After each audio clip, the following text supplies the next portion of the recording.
नमस्ते। मैं प्राध्यापक शिरीष कुलकर्णी बड़ौदा की महाराजा सयाजीराव यूनिवर्सिटी में प्राध्यापक रहा, बाद में सरदार पटेल यूनिवर्सिटी का कुलपति रहा। आज फिर से समाचार जरा हटके इंफॉर्मेशन टेक्नोलॉजी की जो कंपनियां हैं उनकी कमाई हर साल 2 गुनी 3 गुनी ऐसा बढ़ता ही जा रहा है। और जैसे बड़े बड़े कंपनी है, एप्पल है, माइक्रोसॉफ्ट है, कोई मस्क की कंपनी है, ऐसा सब कुछ, मेटा है, तो ऐसी सारी कंपनियों का बहुत ही मुनाफा और रेवेन्यू, उनकी आय बढ़ती है। उसमें से एक मैं आज कहने जा रहा हूँ माइक्रोसॉफ्ट की वार्षिक एक साल की आय 245 अब्ज डॉलर है। डॉलर, रुपीज़ नहीं, 245 अब्ज डॉलर इतनी उसकी आय है। लेकिन ये सारी जो टोटल 245 अब्ज डॉलर आती है वो किस किस स्रोतों में से आती है। जैसे माइक्रोसॉफ्ट का सर्वर है, उस सर्वर में से 40% आय उसमें से आती है। उसके प्रोडक्ट्स हैं।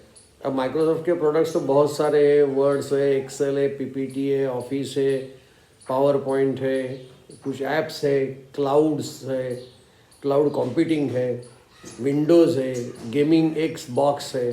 तो ऐसे अलग अलग प्रोडक्ट में से भी उसे 22% का आय मिलता है। विंडोज़ में से 10% मिलता है। जैसे मैंने एक्स बॉक्स के बारे में कहा, वो गेमिंग में से 9% मिलता है। उनका लिंक्ड इन जो है वो उसे भी 7% मिलता है। और न्यूज़ ऐड जो है माइक्रोसॉफ्ट का, उसमें से 5% की आय उसको मिलती है। यानी ऐसे अलग अलग स्रोतों से माइक्रोसॉफ्ट की आय 245 अब्ज डॉलर तक आती है। आगे बढ़ते, एक सरप्राइजिंग ट्रेंड कई बार ऐसा सुना गया है, जो बोलने वाला है उसे देखते हुए भी हम सुनते हैं। तो जो विदेशों में आज बसे हुए हैं उनको भारत वापिस आना है, वो तय करते हैं, लेकिन कितने आते हैं वो पता नहीं। लेकिन एक उल्टा ट्रेंड चल रहा है। 300 कोटि की जिनकी संपत्ति है, 300 करोड़ की संपत्ति जिनके पास है, उनमें से कई अमीर ऐसे हैं कि जिन्हें विदेशों में जाकर बसना है। क्यों? एक तो टैक्स रिलीफ्स उनको विदेशों में दिखाई देता है, और जो दूसरा है वो इन्वेस्टमेंट की अपॉर्चुनिटीज़ ज़्यादा दिखाई देती है। इसलिए हर 5 में से एक अमीर जिसकी संपत्ति 300 करोड़ के आसपास है, ऐसे हर 5 में से एक ऐसा अमीर है जो चाहता है कि मैं विदेशों में जाकर बसूं। इतना ही नहीं चाहता है, लेकिन उसने वो शुरू भी कर दिया है। विदेशों में जाकर के कई संपत्ति खरीदने की शुरुआत भी उसने कर दी है। ऐसा लगता है 2028 तक ये और भी वृद्धि इसमें ध्यान में आएगी और बढ़ेगी, ऐसा लगता है। तो एक ट्रेंड है, दोनों तरफ का ट्रेंड है। नौकरी करने वाले चाहते हैं कि हम वापस भारत आए, और अमीर जो है उनको ऐसा लगता है कि हम बाहर जाकर बसे और वहाँ की संपत्ति हम खरीदें। आगे बढ़ते, कौन से देश के नागरिक संतुष्ट है, आनंदी है, हैप्पी है? ऐसा अगर देखा जाए तो कई सालों से फिनलैंड, ये एक देश ऐसा है कि जिसके नागरिक ऐसा फील करते हैं कि नहीं, हमारा देश अच्छा है और इस देश में रहना चाहिए। नंबर 2 पर आता है डेनमार्क। अपना तीसरा जो नंबर है वो आता है आइसलैंड का। साल 2019 में इसका तीसरा नंबर था स्विट्ज़रलैंड का। अब उस स्विट्ज़रलैंड तो शायद 5 के बाद भी नहीं है, लेकिन स्विट्ज़रलैंड के बारे में ऐसा कहा जाता है कि बहुत अच्छा देश है और रहने लायक है। लेकिन आनंद जो मिलता है, ऐसा चौथा नंबर पर जो देश है वो स्वीडन है। 5वां है नेदरलैंड। लेकिन अगर हम देखें तो नॉर्वे पहले 5वें नंबर पर था, जो 2019 में 5वें नंबर पर था।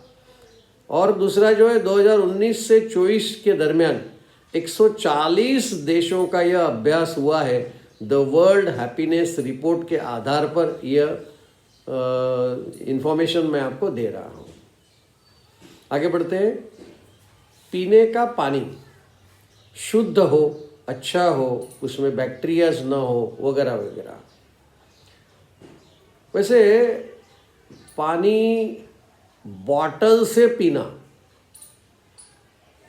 कुछ लोगों की आदत बन गई है कि वो बॉटल वाला ही, यानी बॉटल ने कौन सा है, कांच की बॉटल नहीं है, प्लास्टिक की बॉटल, और वो भी ब्रांड नेम वाली। किसी का यस है तो किसी का बिसलरी है, वगैरह वगैरह, ऐसे कई ब्रांड्स है। तो वो ब्रांड्स जो नामांकित है, ऐसे ब्रांड की बॉटल की अंदर पानी अच्छा है, शुद्ध है, ऐसा माना जाता है। लेकिन कई जो रिजल्ट्स आए हैं, साइंटिफिक रिजल्ट जो आए, वो ये कहा जाता है कि भाई प्लास्टिक की बोतल का पानी पीने लायक नहीं होता है, नहीं पीना चाहिए। ऐसे कई रिसर्च भी आए हैं। लेकिन अब जो हम देख रहे हैं वो कई देशों में, अगर ओवरऑल अगर हम अक्रॉस द ग्लोब देखें तो 65 से लेकर 70% के लोग बॉटल वाला पानी पीते हैं, ऐसा ध्यान में आता है। ये कह रहे हैं स्टैटिस्टिका कंज्यूमर इनसाइट रिपोर्ट, जो यूएस का है, उनके रिपोर्ट के आधार पर मैं आपसे ये बात कर रहा हूँ। अगर हम अलग अलग देशों का देखें तो 71%, दैट इज हाईएस्ट, इटली के लोग प्लास्टिक की बोतल का पानी पसंद करते हैं। अगर हम मैक्सिको का देखें तो वो 65% पॉपुलेशन प्लास्टिक बोतल के पानी में से, प्लास्टिक बोतल में से जो पानी आता है वो पानी पीना पसंद करते हैं। ब्राज़ील 60%, यूएस और जर्मनी 56% पॉपुलेशन प्लास्टिक बोतल में से पानी पीता है। जबकि फ्रांस में, चीन में 45, 46, 48 के आसपास पहुंचता है। लेकिन ब्रिटेन का 43% आता है, भारत का भी 43% आता है, और सबसे कम जो इस रिपोर्ट में आया है वो है 34% स्वीडन का। यानी स्वीडन ऐसा मानता है कि भाई कम से कम पानी हम बॉटल वाला पिए, नल से आने वाला पानी है वो ज़्यादा शुद्ध है, ऐसा शास्त्रों में कहा गया है। और शायद आप लोगों को ये भी पता होगा कि पत्थरों में से जो गिरने वाला पानी है वो सबसे अधिक शुद्ध पानी माना जाता है। और लोग देखते भी है कि भाई जहाँ वाटरफॉल चल रहा है उस वाटरफॉल का पानी लेकर आते हैं और वो सबसे शुद्ध माना जाता है, ऐसा कई लोगों का कहना है। चलिए आगे बढ़ते, नौकरियों के बारे में बात करता हूँ। यह जो है ये naukri.com, ये वेबसाइट तो करीब करीब सबको मालूम है। ये naukri.com ने 2024 मार्च में जो रिपोर्ट दिया उसमें कहा है कि भाई नौकरियां घटी है, और वो भी आईटी क्षेत्र में तो कम से कम 16% नौकरियां घटी है। मार्च 2025 के बारे में वो कहते हैं कि जो वाइट कॉलर जॉब है वो 1.4% घटा है। आईटी क्षेत्र में 3% घटा है, जबकि लोग ऐसा मानते हैं कि भाई आईटी में नौकरियां बढ़ रही है। लेकिन ये जो naukri.com वाले कहते हैं वो घटा है। ऑयल और गैस में से करीब -10% ऐसा है। स्टार्टअप्स ने लेकिन उल्टा है, +11%, यानी नौकरियां बढ़ी है। खुदरा बाजार में -13% है। और सबसे जो आप हम कह सकते हैं कि भाई ये तो बहुत ही खराब है, शिक्षा क्षेत्र में नौकरियां 14% घटी है, ऐसा naukri.com कह रही है। बस इन्हीं समाचारों के साथ मैं अपनी वाणी को विराम देता हूँ। आभार।